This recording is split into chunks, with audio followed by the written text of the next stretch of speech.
10 को उतार दिया गया था, 5 को, तब से मिलिटेंसी रूट पे फिर से आ गई है। तो 377 तो इसका जिम्मेवार नहीं था। हालत उत्तर है, जरूर है, खतरनाक सिचुएशन है और इसका असर मुल्क पर भी पड़ रहा है।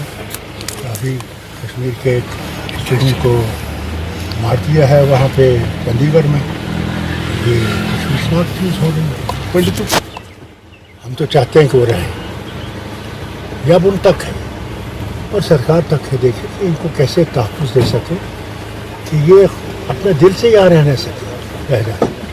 तो ज़ोर ताकत से कोई रहेगा नहीं।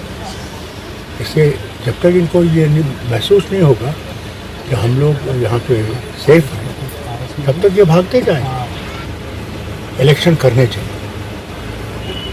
ये जो हुकूमत है ये लोगों की हुकूमत नहीं है, ये अफसरशाही है। और अब जब तक लोगों की हुकूमत नहीं आएगी तो लोगों की मुसीबतें दूर नहीं होंगी। और उसके लिए ज़रूरी है कि लोगों की हुकूमत बने, लोग वोट डालें, लोग अपनी हुकूमत लाएँ।